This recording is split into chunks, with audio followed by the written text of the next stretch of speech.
Fu masters, the monks, who would be called by later generations the 13 cudgel players.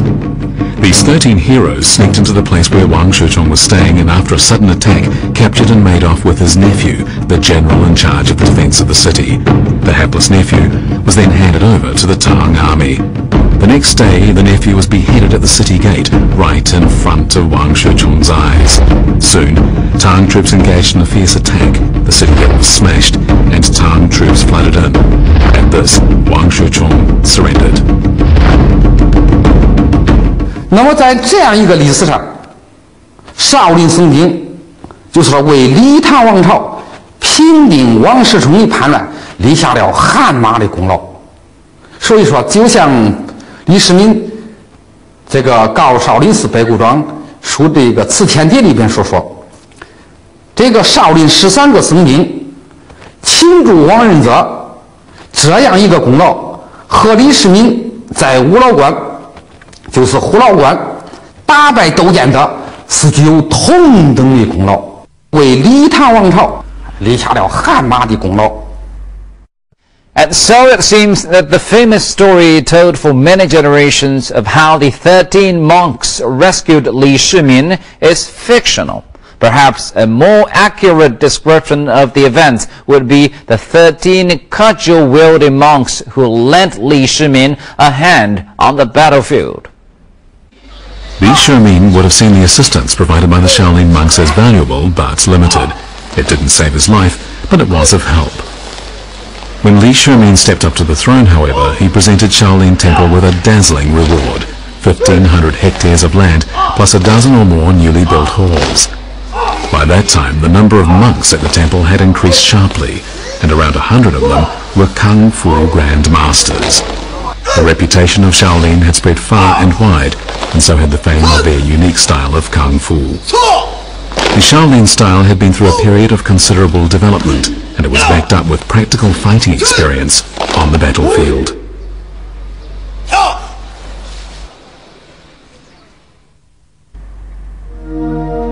The techniques of Shaolin boxing reflect practical need, attacking and defending with ease. The moves may be solid to inflict a genuine blow, or empty to confuse a rival.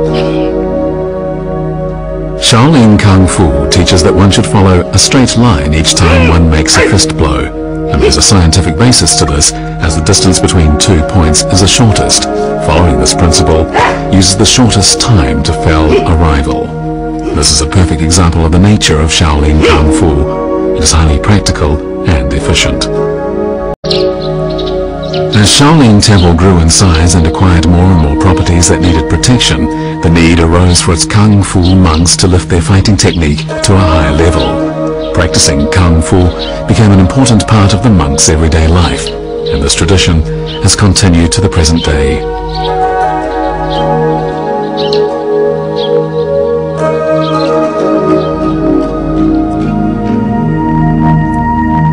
It is 5 o'clock in the morning at Shaolin Temple. This is the time when Kung Fu monks rise to practice. To the monks of Shaolin Temple, this is the most important part of the day. It is also the reason why so many children have come to live in the temple.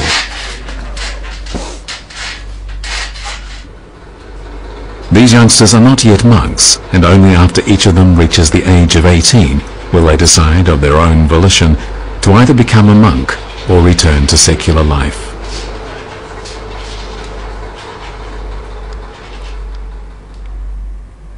Young as they are, the children have to begin fundamental training now, and so every morning they do standing practice on plum blossom stakes. Moving easily and swiftly between the stakes is a basic skill of Shaolin Kung Fu. After practicing the horse riding step on these stakes for 100 days, they will be able to leap into the air and fall steadily on their feet on the stakes. Only then will they begin to learn Shaolin boxing. Hanging head down is an important training exercise as it builds up the muscles of the legs, feet, waist and belly, and it is also said to increase thinking power. One of the amazing techniques of Shaolin Kung Fu is the lizard walk, a routine that takes many years of practice to master.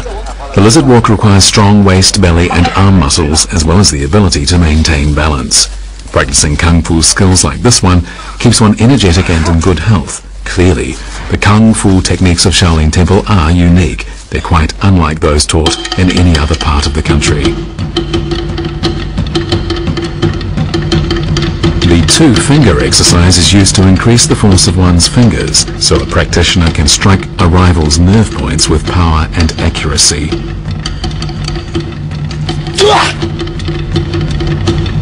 The iron cloth technique is used to make the body tougher, so it will be able to withstand a very hard blow.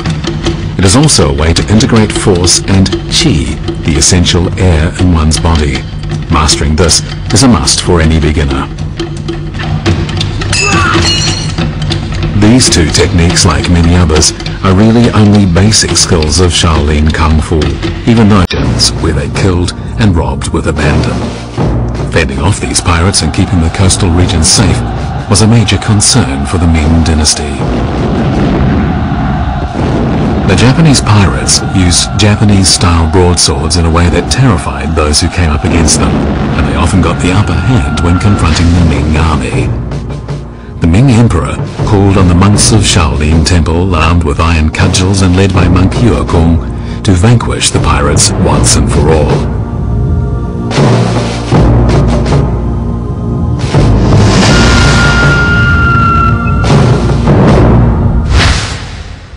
The most famous battle against the Japanese pirates took place in the year 1553. The monk soldiers were well prepared, taking with them deadly iron cudgels, each of which weighed around 4 kilograms. The battle lasted 10 days, and by the end, the monks of Shaolin had wiped out all but 100 of the invading Japanese pirates. One book provides us with a vivid description of a scene from that battle.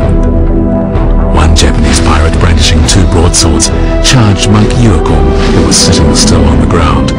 When the Japanese pirate got close, the monk leapt into the air past the Japanese from above and smashed his skull at the same time.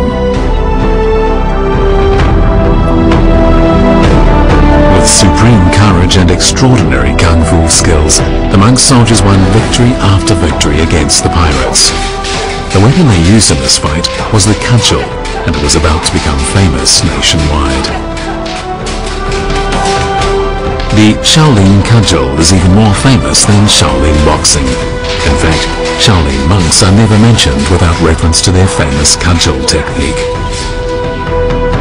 Shaolin Temple cudgel technique makes use of moves adapted from spear technique. No matter how a cudgel is used, whether to poke at something or smash it with force, one has to use one's full strength. In the hands of a master, the cudgel becomes an extension of the body, and the practitioner uses it just as he would his arm. But why, with so many weapons available, do Shaolin monks prefer the cudgel? The rules of Shaolin Temple prescribe that when engaging in Kung Fu with a non-Buddhist practitioner, the monk was not to do anything more than engage in self-defense. As the cudgel was generally made of wood and was a less lethal weapon than a sword, it sat well with the monk's identification with Buddhism, and thus it became their standard weapon.